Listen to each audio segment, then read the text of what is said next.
My name is Stan Tekekara. I'm not from Pune and I'm not from Timbuktu. Most of the people here seem to be from. I'm also from Gudalur.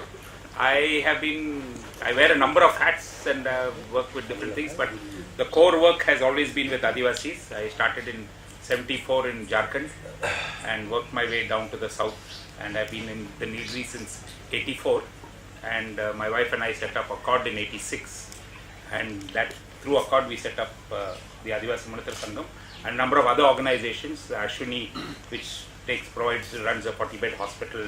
It's all community-owned institutions, which runs a hospital, and Vidyodaya, which runs a school and a teachers training program and outreach program. But more recently, my interest through the whole working on tribal rights and understanding the tribal economy and the tribal value system, which has come into conflict with the mainstream or dominant economic system, because we help the Adivasis take back their land and to plant it with tea, and then when the tea prices crashed because of no fault of their own, and it was not an environmental disaster or a natural disaster but a pure manipulation of the market, we got into looking at markets and looking at the economy, and have started something called Just Change, which is now something I'm giving a lot of time to. We have the Just Change Trust, which is trying to put forward this idea of Just Change, which is a collective of producers, consumers and investors. We're trying to bring everybody into the same space to work in a cooperative model. And we have set up the Just Change India Producer Company, which is a community-owned producer company. There are 4 community organizations across the country which are shareholders, and about 11 more who are involved with trading through. This is a trading company which helps communities to trade products with each other directly without going through the so-called market. It's basically taking over the markets ourselves and setting up our own market chain. So we supply a lot of goods to Kudumbashree, mainly groundnuts from Andhra Pradesh and Madurai, Tamil Nadu, and had rice from again Nagapattinam side, and things like that. So we are involved in that space. பேர் வந்து கருணாகரன், ஆதிவாசி முன்னேற்ற சங்கம் Gudalur Nilgiri district. அப்புறம் நான் அஞ்சு சமுதாயத்துக்கு விட்டு வேலை பண்ணிட்டுருக்கேன். சங்கம் மெயினாக வேலை வந்து கம்யூனிட்டி ஆர்கனைசேஷன், சமுதாயத்தை வளர்த்து தான் வேலை. 5 சமுதாயம் இருக்குது: கட்நாய்க்கா, பனியாஸ், முள்ளக்குறும்பாசு, பட்டக்குறும்பாசு. இவங்களுக்கு வந்துட்டு கம்யூனிட்டி அவரை வளர்த்துறது, சங்கம் உண்டாக்குறது, அது மாதிரி ஃபாரஸ்ட் ரைட்ஸ் வளர்த்துறது, கிராம சபா, இதெல்லாம் வேலை பண்ணிட்டு இருக்கோம். அதில் கல்வி, எஜுகேஷன் எல்லாம் இருக்குது. கல்வி அப்புறம் சுகாதாரம் இதெல்லாம் மொத்தமாக வேலை பண்ணிட்டு இருக்கோம் சமுதாயம். His name is Karnakaran. He is from the Molokurumba tribe, and he is working with the Adivasi Munithra Sangam in Gudalur in the Nilgiris district, Tamil Nadu. And they work with 4 tribes, the Katnaikan, Panya, Betakurumba and Molokurumba. And they are mainly working on community organization and tribal rights, and also involved with education, health and other things. But now currently working a lot with forest rights. And you know. Okay, my name is Stan Tekekara. என்னுடைய பேர் வேலன். ஆதிவாசி முன்னேற்ற சங்கத்தில் வந்து வேலை செஞ்சுருக்கேன். நான் வந்து எங்கள் குழந்தைங்க ஸ்கூல் போகிறாங்க, ஆனால் பாதையில் நிற்கிறோம். நிறுத்தக்கூடாது, அவங்க ஸ்கூலுக்கு போகணும் அப்படின்னுக்காக கல்விக்காக நான் வேலை செஞ்சுட்ருக்கேன் கிராமத்தில். His name is Velan. He is also working with the AMS, the Adivasi Munithra Sangam, and his focus is on education. And currently they are very focused, because earlier on he didn't mention it, but he started, none of the children were going to school, so there's a big program of enrollment. Now all the children are going to school, but we have a high dropout rate around class 7, and that's where his work is focused on trying to understand why children drop out and helping them through that period. My name is Subramanian. I'm also same organization from Adivasi Munithra Sangam in Gudalur. But Subramanian co-founded Accord with us. We were all started Accord together. And I worked with the income generation program and the community organization among our people past 25 years. But still now I am managing the tea and coffee estate.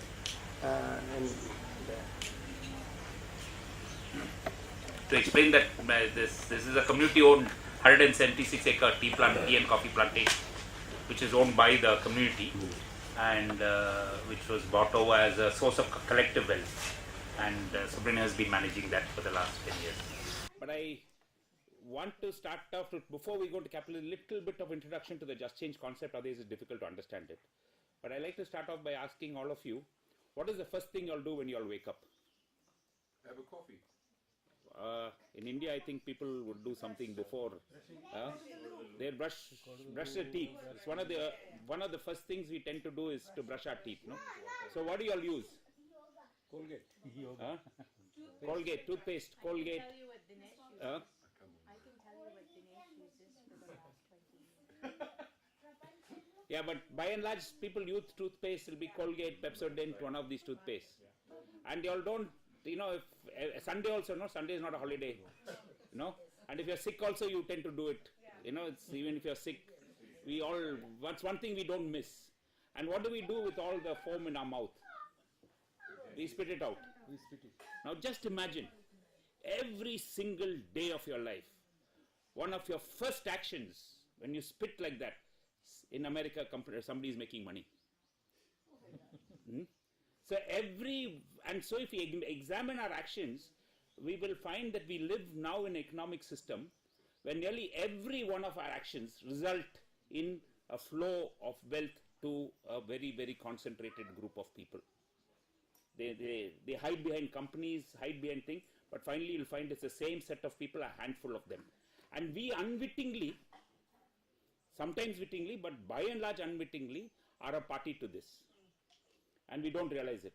In Gudalur, what happened to us was when Mari and I started with Subramani, we started in 86. We went there in 84, 86, we set up a COD. When income levels of people were around 500 to 600 rupees a month per family. And over the years, through our interventions, through changes in the economy, everything, but also primarily through our interventions, income levels have reached around about 6,000 rupees a month per family. But the real beneficiaries of this increased income are not the Adivasis.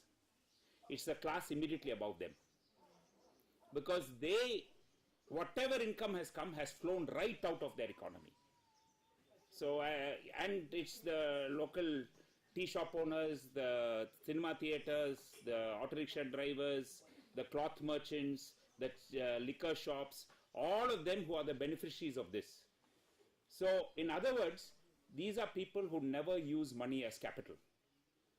And so our understanding of poverty should not be in all these other indicators. If you are looking at it in economic terms, it's people who do not use money as capital, for whom whatever money comes in is revenue expenditure, it goes right out. And the economies that we work with are primarily revenue economies, that whatever money comes in goes out. Very little is invested. If we are working with agriculture communities, yes, something goes back into the field. But otherwise, primarily whatever money comes in goes right back out. But the moment it goes out, money regains its capital nature. Because the shopkeeper doesn't spend all of it. He uses the bulk of it to buy more things to make more money. And then the capital starts getting things. So I don't want to get into economics lecture. But I just want to say that this is the background. When we realized that increasing incomes is not strengthening livelihoods, it's not going to bring about change. We are only strengthening the status quo. And the real beneficiaries of our work are the people who are beneficiaries before we started also. People who continue to exploit these communities. And so we were only fueling that system. What coupled with this was we helped the Adivasis to plant tea on the land, which completely changed their economy. They moved from being landless laborers or agricultural laborers to becoming landowners and tea planters. But then in 90s, the tea prices crashed. And I'm not going into all the details, but we did a study and all that, and we also realized none of y'all paid less for the tea. Not one of y'all who buy tea would have paid less for the tea when the so-called crash of the industry took place. But tea growers and laborers were getting much, much less, while the price of tea stayed the same. And the year when the crisis was at its peak, which is when we did a study on this, when the crash was at its peak, Tata Tea declared a 44% dividend to its shareholders. And we called it a crisis in the tea industry and the collapse of the tea industry. Nonsense. It was total nonsense. It was a manipulation of the market by people like Hindustan Lever and Tata Tea, who were able to suppress prices at one end and increase or keep prices at the same level at the other end. So with that, one last question, then I'll move into this. When a farmer goes to the market to sell a produce, or any artisan, any weaver, anybody, who decides the price? The buyer or the seller? The buyer. But when you go to buy tea, or you go to a shop to buy cloth, who decides the price? The buyer or the seller? Why is it? Why is it in the so-called market thing that we have, at one end of the market, the buyer determines the price, the other end of the market, the seller determines the price. But actually the trade is between you and me. I produce the tea, you drink it, and I'm selling it to you. But it goes through the so-called market chain, where my power is completely taken away, and your power is completely taken away. And you and I do not negotiate with each other. And so we have a system where the producer and the consumer cannot negotiate with each other. And you have the so-called market, which is nothing other than capital or capitalism. The whole this thing, that they pay me because I can't wait till my tea reaches you and you pay me back. And you can't wait till you pay for the tea and then wait for 3 months for me to send you the tea. You want the tea now. That is exploited. We are kept apart and they take control. And so Just Change, so let me tell you what Just Change is not about. Just Change is not about accessing markets. It's about taking control. It's not about value chain addition and moving up the value chain. It is not about that. It is not about, it is not about, and actually it is not even about urban markets, which is what, the Fab India type of thing, where everybody is trying to get into these markets. It is about poor people, because one of the contradictions we found, because we are part of the fair trade movement, these solutions that we have of increasing the prices, on one hand, while it affects the producer for the product that person is making, all the other things that person is consuming, if we follow the same model of increasing the prices through by a fair trade model or through value addition, this same person has to buy those things at a higher price. How does it work? It doesn't work. So it has to be production for the poor and consumption by the poor. So we should be able to give things at a lower price, not at a higher price. And if the moment we enter urban markets, that's out of the question. The very nature of the urban markets, as one of the founders of the domestic fair trade label called Shop for Change, and we are shocked to find, I was on the board, but I was shocked to find our first product was launched was a t-shirt, cotton t-shirt, which was sold to Mother Earth. They were our first buyers, partners. The shirt was given to Mother Earth, t-shirt was given to Mother Earth at 90 rupees or 100 rupees, two types, 90 and 100 rupees a t-shirt. Guess what price Mother Earth sold it at? 800. No, in India. 800 rupees. And they were very transparent. They told us, that flow space, that this thing, all this costs so much. It was very transparent. But something is wrong. Something is wrong. So, and we were saying, you give us the t-shirts at 80, 90 rupees. I will sell it at 110 rupees. We can sell it at 110. Anyway, so this is a little bit of the context and the background from which we decided to come up with Just Change. And Just Change, basically, like I mentioned yesterday, has 3 legs. It started by trying to link producers and consumers. We realized with advice from people also, not just our own thing, that it won't work unless we could bring capital into it or investment into it. And so that's why we are talking about 3 legs: producers, consumers, and investors. The problem with this is that we have cooperatives of producers, we have cooperatives of consumers, and actually we have a very, very powerful cooperative of investors, which are banks and the stock market. These are the ways of aggregating capital. But they never work together because there's always conflict of interest. The producer wants the highest possible price, consumer wants the lowest possible price, and the investor wants the highest possible return. So in the model, we are saying that nobody can come in only as participating in one capacity. They have to participate in at least 2 capacities. So then mutuality is established, reciprocity is established. And so without mutuality, this won't work. Otherwise, there will always be conflict.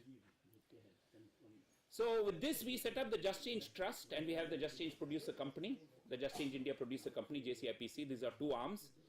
Trust is grant-based. It does all the soft investments, getting new groups to join, developing the concept and so on.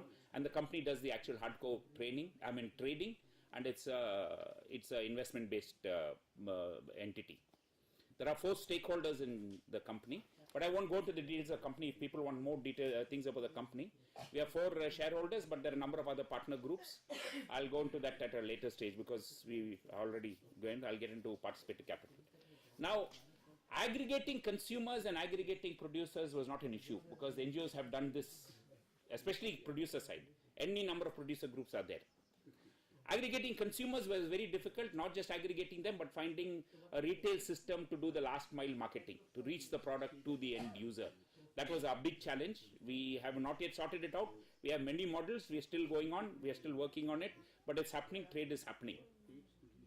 But when it came to capital, we didn't get into it till we established these links between producers and consumers. And we worked, actually, to be honest, with grant capital. The trust got a grant which was loaned to the company.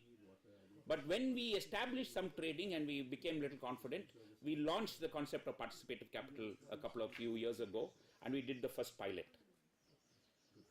Now the notion behind participative capital is, how many of you all have any surplus money? How many of you all have some surplus money or the other? Where do you all keep it? Banks. What do the banks do with it? Lend it. So keep it with us. Why are you keeping it there? And I'll tell you, I don't think any of all are keeping it because of the interest. No. You all are not depending on that interest for you to live. You're keeping it there because you don't have another place to keep it. There's no other vehicle for you to utilize that money or to keep the money. So you park it in a bank. Bank will give you, even if you put in a fixed deposit, will give you 8%, 9% interest. I'll guarantee we'll give you that interest. We'll guarantee that interest. Why are you keeping it there? And just imagine how much of our money is sitting like this in banks, ordinary people's money. Look at all the microfinance groups, look at all the self-help groups, how many millions of rupees are sitting with banks, and banks are making money on poor people's money. And so they're literally laughing all the way to the bank because they're using it. So what we are saying is, instead of ordinary people, we are not looking for the Tatas and Birlas, but if Tata comes and invests, if they come on our terms, I'll say we'll take it also.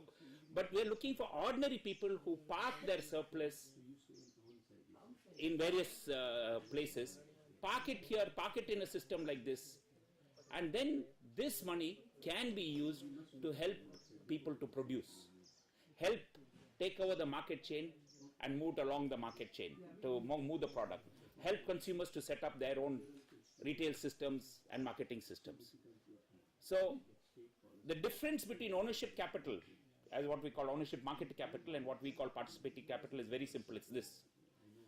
In market capital, capital comes only in 2 ways, either as debt or as equity, as I mentioned yesterday.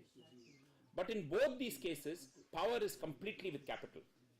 If it's debt, it's at a predetermined rate of interest. You have to give them that interest. There's no negotiation on that. It's whether you run at a loss or not, you have to pay the bank back their money with the interest. Otherwise, they call you a defaulter. If it's equity, the entire profits belong to the investor of capital. What we are proposing is, where it's not, don't see it only as capital investment. You invest capital, I'll invest labor, you invest consumption. We all are investing because we all are becoming part of this. They're all participating in this, and together, because of the independent decisions we make in each of our things, we are generating a surplus. The surplus comes because I agreed to produce it at a particular price. You agreed to put your capital in and say that, okay, just my money, let my money come back. You've agreed to buy it at a certain price. These 3 actions together generate surplus. That surplus is owned by all 3 of us. And all 3 entities have a right to determine how to use their surplus. So that is conceptually the thing. The easiest way to understand it, I'll just give you like a case study. We launched participative capital as a pilot at a conference in Bangalore. And on the floor of the house, we raised about 10 lakhs. Just little short of 10 lakhs. So a couple of people chipped in afterwards and put in the money, and we raised 1 million rupees on that one conference. That money was used to buy 75 tons of paddy from a farmers group, the Pumpuar Kaveri Deltas Farmers Federation near Nagapattinam on the east coast. Now, one of the things that we are looking at Just Change is to keep money within the economy, not to let it go out, not to be like the toothpaste every morning. How do we keep the money with us? So when we got in with using participative capital, we began by using the tractor of the federation to collect the paddy from each of the farmers. So the money for the hire of the transport of the paddy went to the farmers group. The fact that paddy was stored in the warehouse of the farmers, which was built with tsunami money. We stored it there. So the warehousing costs went back to the farmers group.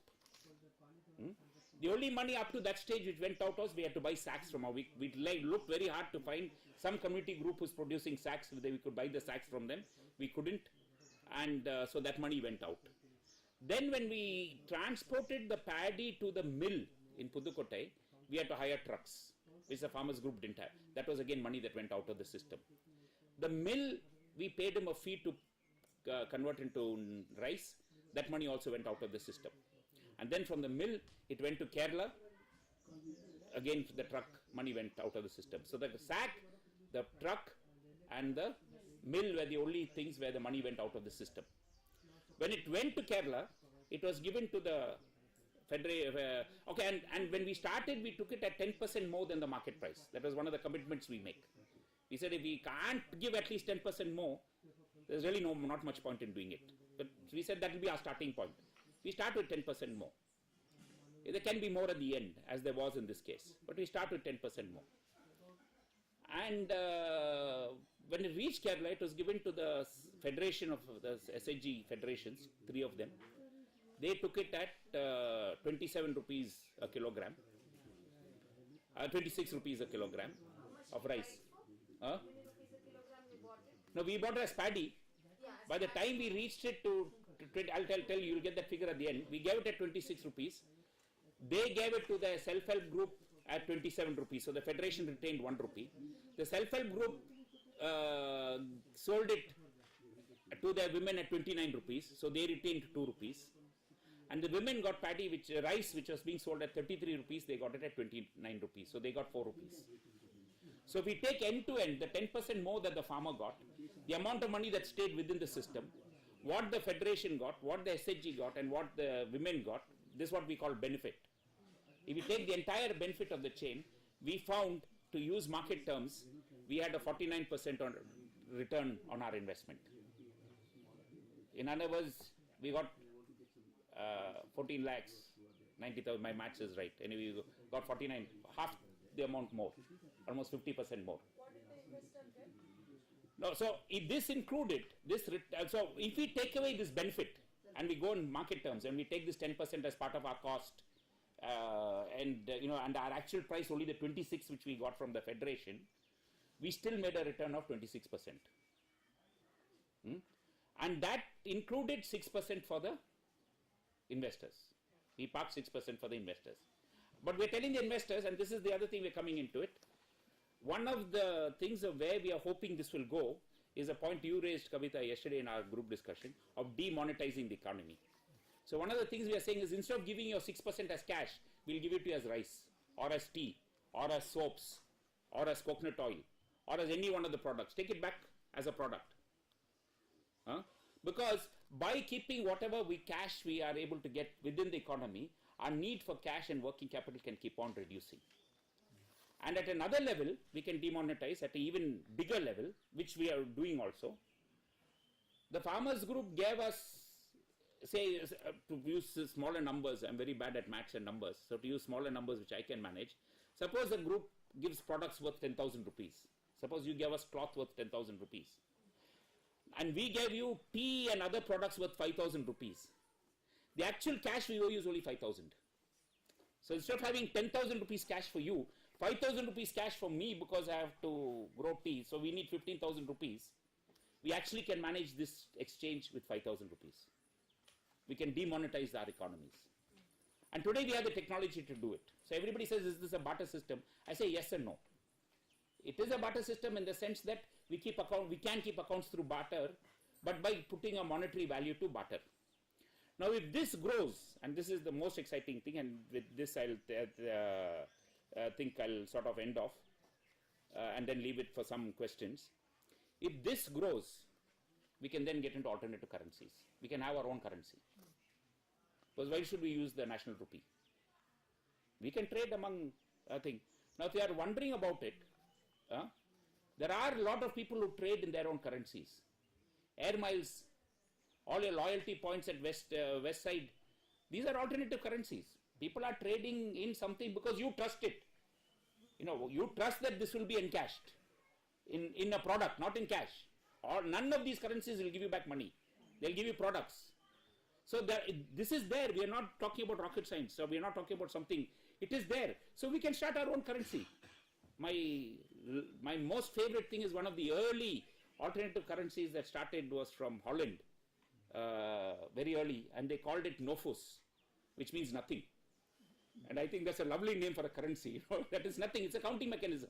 We are just counting how much cloth did you give, how much tea did you take, how much soaps did you give. Let's count. And today we have the technology for it. And we have enough computer geeks who will develop the software for us at no cost at all. We can easily keep track of it. We can be trading in real time. And we are trading in real time now.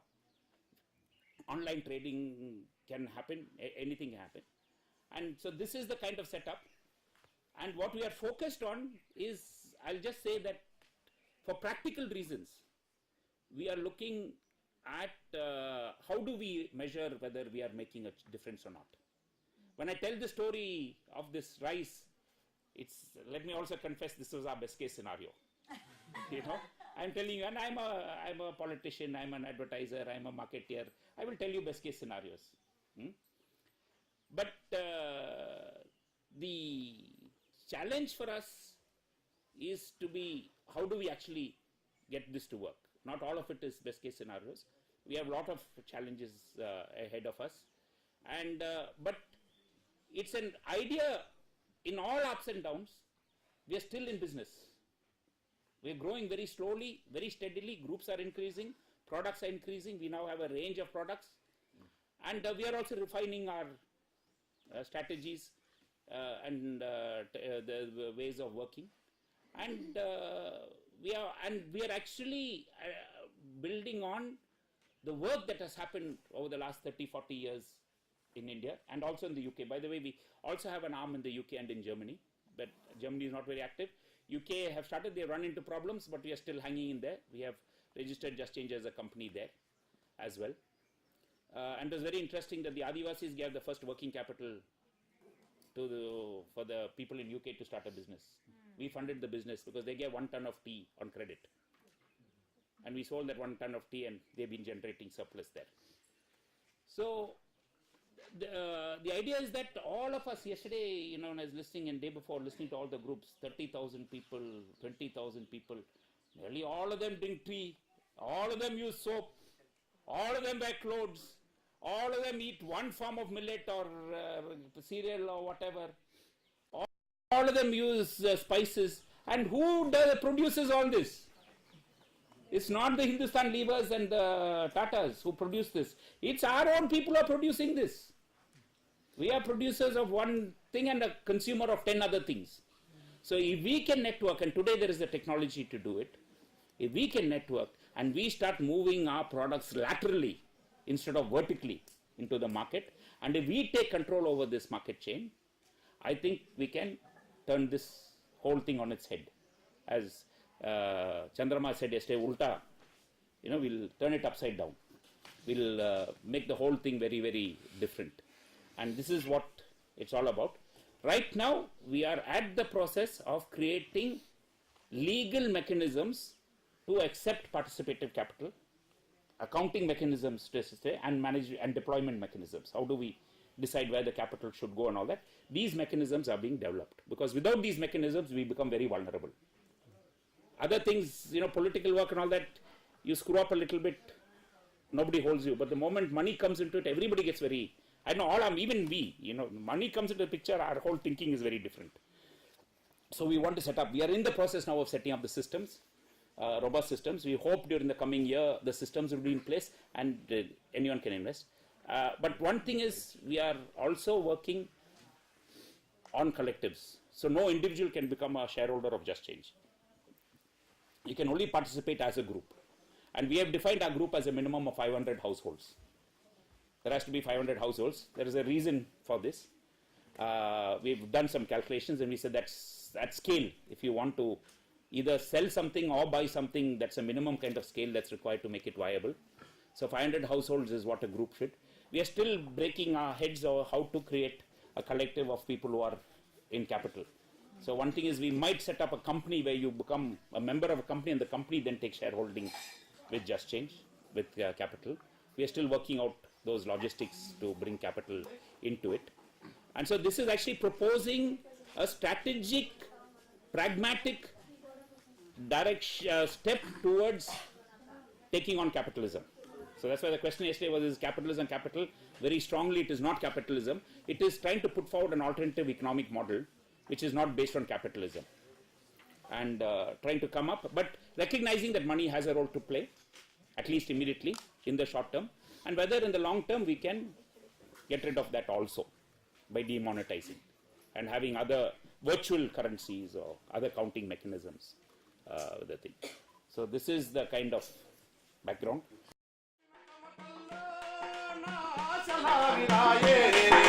Alasina Chamatalla